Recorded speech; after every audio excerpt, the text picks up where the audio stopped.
Hello, everybody. Welcome back to another Musings. Today's musing is quite a unique number. It's 111.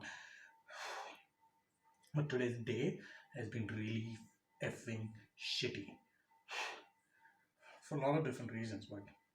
But here's how you deal with shit, especially the shit that you cannot do anything about. You excel at controlling what you can do something about. In this case, my body, I control. I've been fortunate enough to be given a good functioning body where I can do a lot of different things as opposed to many of the people who are handicapped or differently abled. They somebody who doesn't have an arm cannot do push-ups unless it's one arm push-up. I'm sidetracking. What I'm trying to say is today was a shitty day because of work, because of bad work, because of stuff that didn't get done, stuff that I cannot control. The lockdown is becoming stupid. It's creating a lot of restrictions for a lot of people that involved. So I cut my losses, figured out what I can do, left that aside. But then what I can do really well is kick out, smash out a really great workout.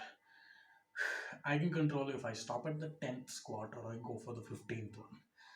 I can control if I use the medium resistance band or the really tough black one. That's on me. I can control that. And the minute I decide to do that one extra rep or do a little better than yesterday, then my innermost circle of things that can be varied or that can bother me is taken care of.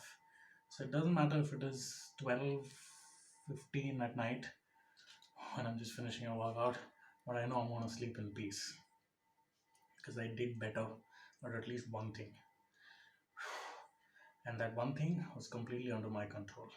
So look for things that are under your control and do that better, irrespective of if other things are going well or not.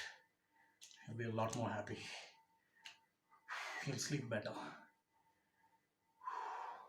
Thanks for tuning in. See you guys tomorrow. I need to get some water and get a bath.